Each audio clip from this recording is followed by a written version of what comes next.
سبحان الذی اسری بعبدہ، پاک ہے وہ ذات جو اپنے بندے کو رات کو لے گیا، لیلاً رات کے تھوڑے سے حصے میں، من المسجد الحرام الی المسجد الاقصی، مسجد حرام سے مسجد اقصی کی طرف، لنریہ من آیاتنا، تاکہ ہم ان کو دکھائیں اپنی نشانیاں، انہ هو السمیع البصیر، بے شک وہ سننے والا اور دیکھنے والا ہے۔ قرآن میں تو بس اتنا ہی تذکرہ ہے معراج کا، اور اسی سورہ بنی اسرائیل میں آگے چل کے آتا ہے وما جعلنا الرؤيا التي أريناك إلا فتنة للناس والشجرة الملعونة في القرآن، کہ ہم نے جو آپ کو منظر دکھایا وہ ہم نے لوگوں کے لیے آزمائش بنایا ہے، جیسے ہم نے شجرہ ملعونہ کو آزمائش بنایا، دونوں چیزوں کو ہم نے کیا بنایا؟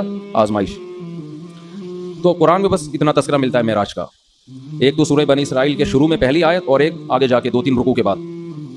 دوبارہ ریپیٹ کر دیتا ہوں، اللہ عیب سے پاک ہے جو اپنے بندے کو رات کے تھوڑے سے حصے میں مسجد حرام سے مسجد اقصی لے گیا تاکہ ہم انہیں اپنی نشانیاں دکھائیں۔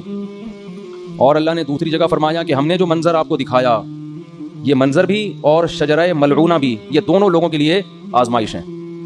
یہ بلب جل بجھ رہا ہے، اس سے کچھ نہیں ہوگا، بے فکر رہیں، یہ دونوں چیزیں لوگوں کے لیے آزمائش ہیں۔ باقی اس کی تفصیل حدیث میں ملتی ہے کہ براق پر بیٹھ کر آپ صلی اللہ علیہ وسلم گئے، مسجد اقصی پہنچے، بہت دور ہے مسجد اقصی، وہاں اللہ تعالیٰ نے تمام پیغمبروں کو جمع کیا جن کی آپ صلی اللہ علیہ وسلم نے امامت کی، اور پھر اللہ تعالیٰ نے آپ کو وہاں سے آسمانوں پہ لے گئے اور اپنا قرب عطا کیا، اور پھر آپ صلی اللہ علیہ وسلم کی مختلف پیغمبروں سے مختلف آسمانوں پر ملاقاتیں ہوئیں۔ آپ کو معراج میں 50 نمازوں کا تحفہ دیا گیا، جو آہستہ آہستہ کم ہوتے ہوتے 5۔ اس سے پتہ چلتا ہے کہ بارگیننگ جو ہے نا، بارگیننگ یہ تو اللہ اس کے رسول کے درمیان میں بھی ہوئی ہے۔ لوگ کہتے ہیں جو ہم نے قیمت بول دی بس اسی پہ خرید لو، ایک زبان، ایسا نہیں ہوتا بھائی۔ بارگیننگ آپ نے بولنے پر کوئی گورنمنٹ کی طرف سے پابندی نہیں، آپ 1 کروڑ روپے بول دو، ہم تو کہیں گے نا بھائی یہ اتنے کی دو گے تو ٹھیک ہے، تھوڑا کم کر لو، تھوڑا کم کر لو۔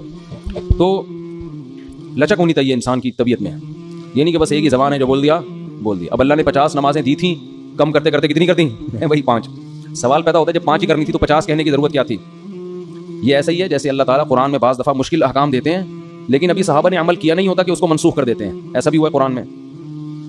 یہ بتانے کے لیے کہ اصل تو ہم یہ حکم دینا چاہتے تھے مگر تمہاری رعایت میں ہم اپنے حکم کو چینج کر رہے ہیں۔ اگر پہلے ہی حکم دیا جاتا نا آسان والا تو پتہ کیا چلتا کہ اللہ اصل کیا چاہتے تھے اور آسانی کر کے کیا چاہتے ہیں۔ تو اصل تو یہ تھا کہ اللہ چاہتے تھے ہم دن میں کتنی نمازیں پڑھیں؟ 50 ٹائم، لیکن اللہ کو پتہ تھا کہ یہ مشکل میں پڑ جائیں گے اور جہنم میں جانے والوں کی تعداد اور زیادہ بڑھ جائے گی، اس لیے اللہ نے کہا کہ میں تمہاری رعایت کرتا ہوں۔ جیسے بیوہ عورت کو نکاح کے پیغام سے اللہ نے منع کیا، لیکن اللہ نے فرمایا اللہ کو پتہ ہے تم باز نہیں آؤ گے تو اشارتاً پیغام بھیج سکتے ہو، وہ زمانے کی بات ہے۔ تو اسی طرح قرآن میں آتا ہے کہ ہم حکم دے رہے ہیں کہ جب نبی کی محفل میں جاؤ تو پہلے کچھ صدقہ دیا کرو۔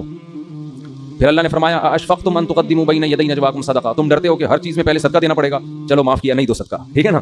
تو یہ قرآن کی عادت ہے، اس سے اللہ کی رحمت کا پتہ چلتا ہے، اور یہ بھی کہ اسلام کے احکام میں بھی اللہ نے ہمیں یہ بتایا ہے کہ میں بھی تمہاری طبیعت کا، تمہاری کمزوری کی رعایت کرتا ہوں۔ تو جب اللہ ہماری رعایت کر کے احکام دے رہا ہے تو ہمیں بھی اپنے ماتحتوں کا خیال بولو کرنا چاہیے۔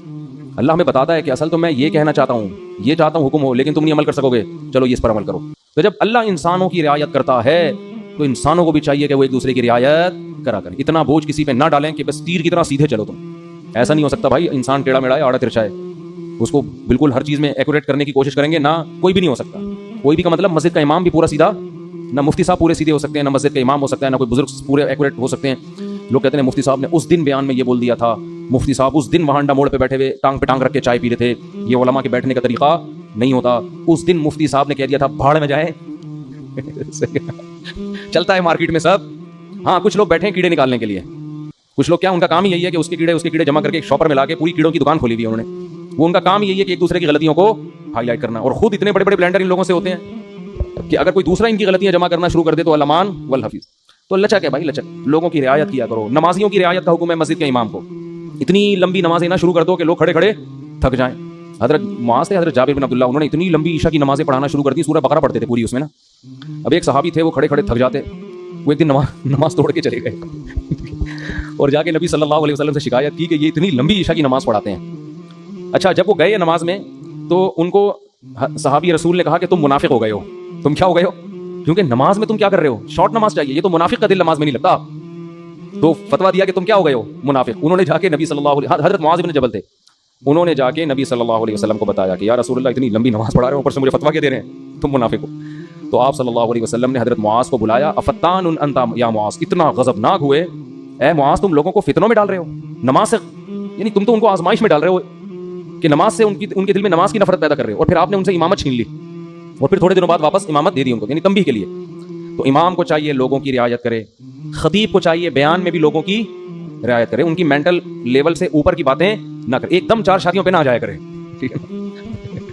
پہلے ان کو دوسری شادی سمجھائے، جب 6 مہینے میں یہ سمجھ میں آئے کہ پھر تیسری۔ ہم ڈائریکٹ کیا کرتے ہیں، تو اس پہ لوگ کہتے ہیں یار یہ پتہ نہیں کس قسم کی باتیں کرتا ہے۔ تو جو جنگ میں کمانڈر ہے اس کو چاہیے وہ اپنے فوجیوں کی رعایت کرے، آپ اپنے ماتحتوں کی رعایت کرو، بیمار ہے۔ ہمارے استاذ نے ایک بڑا اچھا اصول بنایا، ہم جامعۃ الرشید میں تھے، انہوں نے فرمایا کہ کوئی طالب علم اگر آ کے یہ کہتا ہے کہ میری طبیعت خراب ہے مجھے چھٹی چاہیے، تو چھٹی اس کو فوراً دے دو۔ یہ تحقیق بعد میں ہوتی رہے گی کہ طبیعت واقعتاً خراب بھی ہے یا نہیں ہے، وجہ اس کی ہے کہ امکان ہے کہ ٹوپی کر رہا ہو، امکان ہے اس بات کا کہ ہو سکتا ہے جھوٹ بول رہا ہوں، لیکن اس کا بھی امکان ہے کہ ہو سکتا ہے سچ بول رہا ہوں۔ اب آپ نے بدگمانی کر کے کہ یار لگ تو رانی ہے شکل سے کہ بیمار ہے، چھٹی نہیں دی اور وہ واقعتاً ہے کیا بیمار ہے، تو کتنی مصیبت میں آئے گا کہ نہیں آئے گا؟ تو وہ ہوتی رہے گی تحقیق، لیکن فوراً اس کو رخصت ملنی چاہیے کیونکہ اس کا خطرہ ہے کہ واقعتاً سچ کہہ رہا ہو۔ تو یہ بہت اہم پوائنٹ کی باتیں ہوتی ہیں، ہم لوگ ان چیزوں کا گھروں میں خیال نہیں کرتے۔ اپنے ماتحتوں کے ساتھ، ملازمین کے ساتھ، ہر ایک کے ساتھ جو ہے نا یہ خیال کرنا چاہیے کہ اس کی حیثیت سے زیادہ اس کے اوپر بوجھ نہ ڈالا جائے۔